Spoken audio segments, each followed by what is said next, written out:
अब हम पढ़ेंगे उत्तरी अमेरिका महाद्वीप में स्थित परिवहन की व्यवस्थाएं, परिवहन के साधन कौन कौन से हैं, कौन कौन से मार्ग हैं। सबसे पहले हम देखेंगे कि यहाँ अलास्का में से और कनाडा के बीच में एक महामार्ग है जिसको नाम दिया गया है अलास्का महामार्ग। क्या नाम है? अलास्का महामार्ग। अलास्का में एक शहर है एंकरेज। क्या है? एंकरेज से शुरू होता है और कनाडा में है। ये कहाँ स्थित है? अलास्का में। और कनाडा में एक जगह है एडमंटन। ये कहाँ है? कनाडा। इन दोनों के बीच में क्या है? स्थित है कौन सा? अलास्का महामार्ग। एक अन्य महामार्ग है उत्तरी अमेरिका महाद्वीप में। यहां हमने भौतिक प्रदेश पढ़े थे, तो यह एक द्वीप पड़ता है। कौन सा द्वीप है? न्यू फाउंडलैंड द्वीप। कौन सा द्वीप है यहाँ? न्यू फाउंडलैंड द्वीप। इस न्यू फाउंडलैंड द्वीप के ऊपर एक शहर है सेंट जोन्स। कौन सा शहर है? Saint John's. यहां से शुरू होता है एक महामार्ग इस प्रकार से चलते हुए और इस यहां तक आता है। तो यहां हमने एक नदी देखी, फ्रेजर नदी। उसके किनारे एक शहर था। कौन सा शहर था? वैंकूवर। कौन सा शहर है? वैंकूवर शहर। तो हम कह सकते हैं कि इसको हम क्या कहते हैं? ट्रांस कनाडियन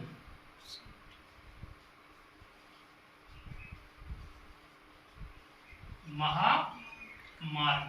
ट्रांस का मतलब है आर पार, कनाडा को आर पार करने वाला महामार्ग। जो यहाँ महासागर है, अटलांटिक महासागर के तट पर स्थित कौन सा शहर है? सेंट जोन्स नगर। इसको प्रशांत महासागर के तट पर स्थित कौन से नगर है? वैंकूवर नगर को क्या करता है? जोड़ने का कार्य करता है। कौन सा महामार्ग है?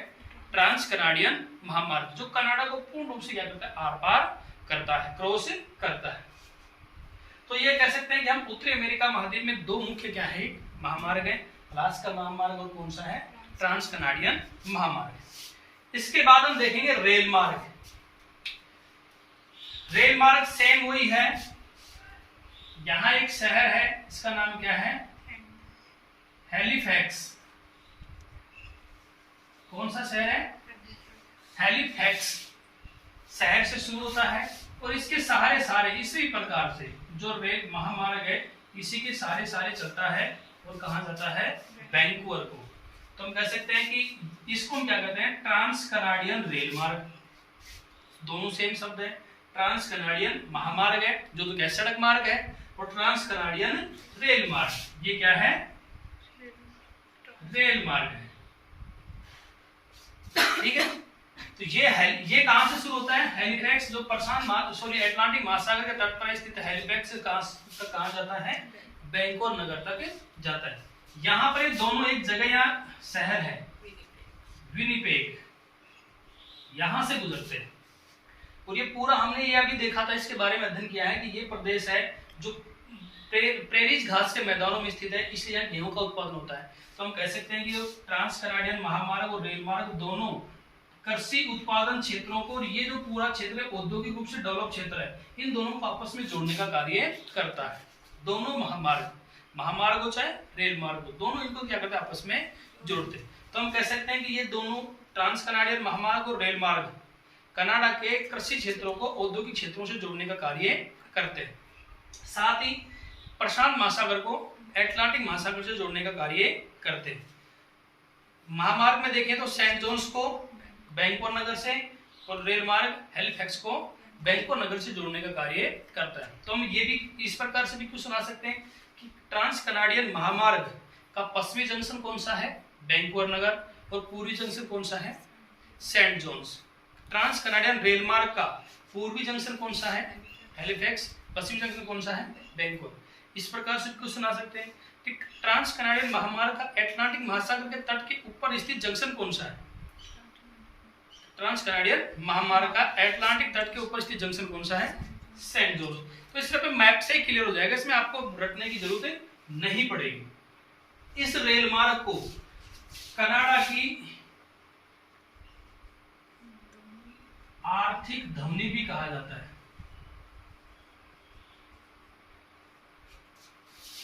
ट्रांस कनाडियन रेल मार्ग को कनाडा क्या कहा जाता है?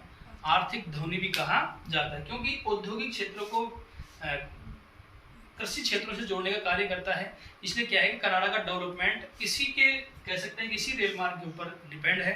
इसी रेल मार्ग के द्वारा ज्यादातर क्या होता है? परिवहन का कार्य होता है, ज्यादातर ट्रांसपोर्ट का कार्य होता है, ज्यादातर आर्थिक क्रियाएं इसी रेल मार्ग के माध्यम से होती है। इसलिए इसको क्या कहा जाता है? कनाडा की आर्थिक धमनी कहा जाता है। नेक्स्ट है यूएसए के अंदर स्थित रेल मार्ग में सबसे पहला रेल मार्ग है। यहाँ एक नगर है जो हमने देखा था, खाड़ी, दो खाड़ियां, छोटी छोटी खाड़ियां देखी थी यहाँ हमने, खंडी की खाड़ी और चीसापिक की खाड़ी। कौन सी खाड़ी थी? फंडी की खाड़ी और चीसापिक की खाड़ी। फंडी की खाड़ी के तट के ऊपर स्थित शहर है एक, इसका नाम क्या है? न्यूयॉर्क शहर। कौन सा है? न्यूयॉर्क शहर। तो न्यूयॉर्क शहर से यहाँ एक रेल मार्ग गुजरता है, तो यहाँ से इस प्रकार से होते हुए महान झील क्षेत्र के पास में से गुजरता है। यहाँ इसे महान झील क्षेत्र में होने वाली औद्योगिक क्रियाओं को भी क्या करता है? आपस में इधर और इधर ट्रांसफर ये कर सकता है। जब जो उत्पादन चीजें उनको क्या कर सकता है? इधर से इधर ट्रांसफर कर सकता है। यहाँ एक नगर है सिएटल। कौन सा है? सिएटल। इसको हम कहते हैं उत्तरी अंतरा महाद्वीपीय रेल मार्ग। क्या कहते हैं? उत्तरी अंतरा महाद्वीपीय रेल मार्ग, जो कहां से शुरू होता है? न्यूयॉर्क से, और कहा जाता है? सिएटल। सिएटल कहाँ है? प्रशांत महासागर तट के ऊपर स्थित जंक्शन है। और न्यूयॉर्क कहाँ है? अटलांटिक महासागर के तट के ऊपर स्थित क्या है? एक जंक्शन है।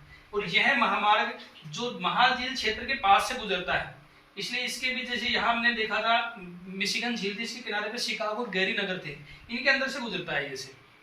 तो इनके साथ में यहाँ पर स्थित औद्योगिक क्रियाओं को क्या करता है? ये उत्पादन सामानों को ट्रांसफर कर सकता है।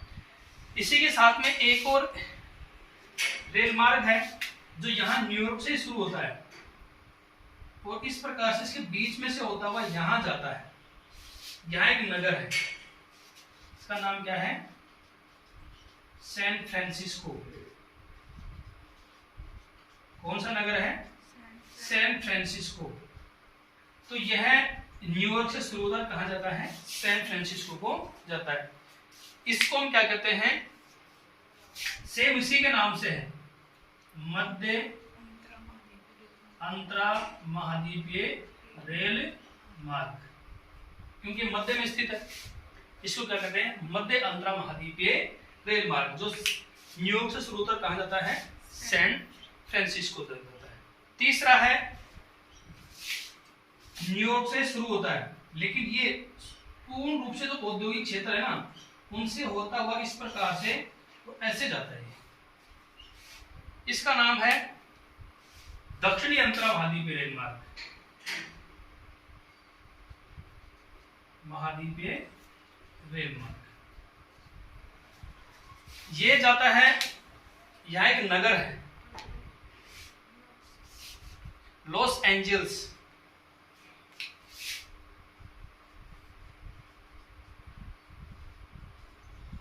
कौन सा नगर है? Los Angeles. न्यूयॉर्क से शुरू होता है और कहा जाता है?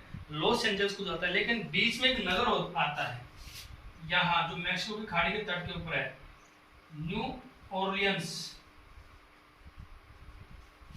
कौन सा नगर है? New Orleans. न्यूयॉर्क से शुरू होता है, न्यू ऑरलियंस शहर होते हुए कहा जाता है? लॉस एंजल्स को जाता है। कौन सा? दक्षिणी अंतरा महाद्वीपीय रेल मार्ग। यह रेल मार्ग यहां हम देखें कि पूर्वी तट है ना, पूरब तट, पूरा कनाडा का हो चाहे उत्तरी में यूएसए का हो चाहे मैक्सिको का हो, ये पूर्वी तट पूर्ण रूप से क्या है? डेवलप है। तो ये हम कह सकते हैं कि ये दक्षिण अंतरा महाद्वीपीय रेल मार्ग जो पूर्ण रूप से औद्योगिक क्षेत्र है ना, उनसे क्या होता है, गुजरता है और पूरी तट को पश्चिम तट से जोड़ने का कार्य करता है। तो ये 3 अपने मुख्य महाद्वीपीय रेल मार्ग कौन कौन से? यूएसए में उत्तरी अंतर्महाद्वीपीय रेल मार्ग जो न्यूयॉर्क से कहा जाता है सिएटल को, मध्य अंतर्महाद्वीपीय रेल मार्ग को कहा जाता है न्यूयॉर्क से सैन फ्रांसिस्को, और दक्षिणी अंतर्महाद्वीपीय रेल मार्ग कहा जाता है न्यूयॉर्क से न्यू ऑरलियंस होते हुए कहा जाता है लॉस एंजल्स को जाता है। इसी के साथ में अब एक और अन्य परिवहन क्रिया है जो प्रसिद्ध है, पाइपलाइन। जो है खाड़ी तट पे, क्योंकि मुख्य रूप से उत्तरी अमेरिका का ज्यादातर तेल उत्पादन कहाँ होता है? मैक्सिको की खाड़ी तट के ऊपर। कहाँ होता है? मैक्सिको की खाड़ी तट के ऊपर मुख्य रूप से क्या होता है? खनिज तेल का क्या होता है? उत्पादन होता है। और यहां से उत्पन्न तेल को एक पाइपलाइनों के माध्यम से देश के उत्तरी पूर्वी भागों में यहां तक भेजा जाता है। और इस पाइपलाइन को क्या कहा जाता है? Big inch. क्या कहा जाता है? बिग इंच पाइपलाइन, जो मैक्सिको की खाड़ी तट के ऊपर स्थित तेल उत्पादन क्षेत्रों को देश के उत्तरी पूर्वी भागों में सप्लाई करने का या परिवहन करने का कार्य करती है। कौन सी पाइपलाइन है? Big inch pipeline. तो ये थे उत्तरी अमेरिका के परिवहन की व्यवस्थाएं, सड़क परिवहन, रेल परिवहन और पाइपलाइन। धन्यवाद।